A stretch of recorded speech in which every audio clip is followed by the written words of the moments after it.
குருச்சரணம். இதை பார்க்கின்ற இந்த உலக மக்கள் என் இரத்தத்தில் கலந்த ரேக்கி குழந்தைகள். அது மட்டுமல்ல, அறிவான செல்லங்கள். இதை பார்க்க எல்லோரும் அறிவான செல்லங்கள் சொல்லிகிட்டே இருக்கேன். அப்போ அறிவு எவ்வளோ இருக்குன்னு நீங்களே யோசிக்க வேண்டியது தான்.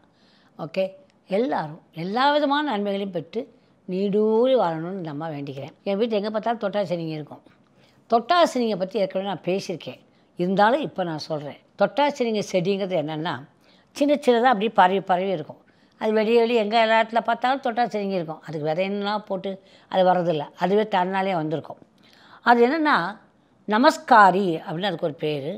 அதுக்கப்புறம் காமவர்தினி அப்படிங்கிற ஒரு பேரும் இருக்குது. இந்த 2 பேர் இருக்குது அந்த அம்மாவுக்கு. அப்போ இந்த தொட்டாசினிக்கு ஒரு விஷயம் இருக்குது. என்னென்னா 1300 ஆண்டுகளுக்கு மேலே தொட்டாசினிங்க இருக்குது. அது மட்டுமல்ல, அது அந்த காலத்தில் கிரேக்க மருத்துவத்தில் பெரிய இடம் பட்டிருக்கு. பண கஷ்டம், பண வரவு, செலவு, அதுக்கு பணம் கொடுத்தது, கடன் வாங்குறது, சண்டை சச்சரவுகள் இல்லாமல் இருக்கிறதுக்கு, வியாபாரம் வளம் பெறத்துக்கு, பிள்ளைகள் சொன்னபடி கேட்கறதுக்கு, கணவன் சொன்னபடி மனைவி, மனைவி சொன்னபடி கணவன், ஒருத்தர் பரிவர்த்தனை. அது பேர் பரிவர்த்தனைன்னு பேர். இந்த பரிவர்த்தனை வேறு என்ன வேணும், பண கஷ்டம், உங்களுடைய புதுசாக நான் என்ன ஆரம்பிக்கணும், என்ன வேணுமோ அந்த கேள்வியை கேட்டு அந்த தொட்டாசினிங்க நீங்கள் தொடணும்.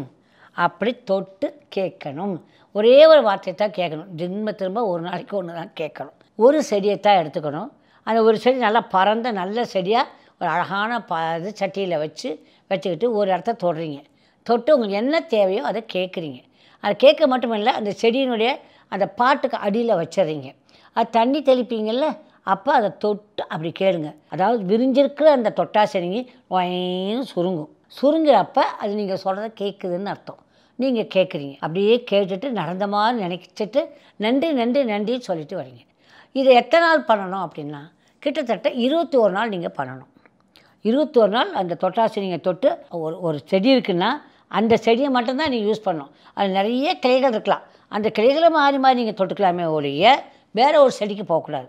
You understand that concept? அதனால் அது ஏன்னா ஒரு இடத்த தொட்டிருப்பீங்க, அதுக்கு எடுத்தாலும் அது ஏன்னா அந்த செடி ஃபுல்லாக அது பரவணும். அப்புறம் கடைசியாக அதுக்கு தண்ணி அந்த மண்ணிலே அப்படி வச்சுட்டு நீங்கள் நன்றி நன்றின்னு சொல்லிட்டு வந்துட்டிங்கன்னா போதும், செடிக்கு ஃபுல்லாக போயிடும். ஏன்னா வேறு தானே தண்ணி ஊற்றி போகுது இல்லையா? அந்த மண்ணில் தொட்டு நன்றி நன்றி நன்றி, தொட்டாசினிங்க டாலி நன்றி. ஒரு பேர் வச்சுக்கோங்க தொட்டாசினிக்கு. நீங்களாக பார்த்து ஒரு அழகான பேர் வச்சுக்கோங்க. நினச்சதா நடக்கிறதுக்கு என்ன போடலாம் நம்பரு சொல்லுங்கள் பார்க்கலாம். ரொம்ப லவ் வேணும்னா ஒரு நம்பர் சொல்லி கொடுத்துருக்கேன். லவ் தானே இப்போ எல்லாருக்கும் வேண்டியது இருக்குது, அதுதானே கேட்குறீங்க. 52013114 அதுதான். அது மாதிரி கிடைக்கிறதுக்கு போடுங்க. அதுலேயே கூட எழுதிக்கலாம். நீங்கள் என்ன 777 போட்டிங்கன்னா படத்துக்காக இல்லையா, 1122 போட்டிங்கனாலும் படம் வர்றதுக்காக. இந்த மாதிரி நிறைய நம்பர்ஸ் கொடுத்துருக்கோம். அந்த நம்பர் எதாவது அந்த மண்ணில் எழுதிக்கோங்க. அந்த மண்ணில் எழுதிட்டு அந்த தொட்டாசினிங்க தொடுங்க. நடந்து முடிஞ்சு போச்சு. ஓகே இல்லை, I love you all my lovely சொல்கிறேன். Good luck. பாய்.